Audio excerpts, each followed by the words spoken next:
अस्सलाम वालेकुम। आप देख रहे हैं तामील इरशाद और मैं हूं ख्वाहिश यूसुफ। मरकजी कश्मीर के जिला गांदरबल के मशहूर सयाहती मकाम सोनमर्ग में पुलिस ने गैर कानूनी सर्विस प्रोवाइडर्स के खिलाफ खास मुहिम चलाई है। कार्रवाई के दौरान एक शख्स मुजफ्फर अहमद खटाना, जो सुंबुल बाला तहसील गुंड गांदरबल का रहने वाला है, रिजोर्ट में फर्जी लाइसेंस के साथ काम करते हुए पकड़ा गया।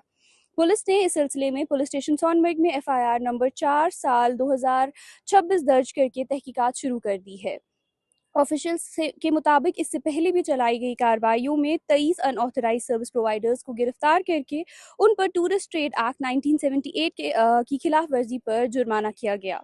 पुलिस का कहना है कि वो टूरिस्ट के लिए महफूज और मुनज़्ज़म माहौल बरकरार रखने के लिए पुरअज़्म है। साथ ही तमाम स्टेक होल्डर्स को कानूनी असूलों पर अमल करने की हिदायत दी गई है और टूरिस्ट को मशवरा दिया गया है कि सिर्फ रजिस्टर्ड और ऑथराइज सर्विस प्रोवाइडर्स का ही इस्तेमाल करें। मज़ीद खबरों के लिए हमारे साथ बने रहिए और देखते रहिए तामीर इरशाद का मल्टीमीडिया प्लेटफॉर्म।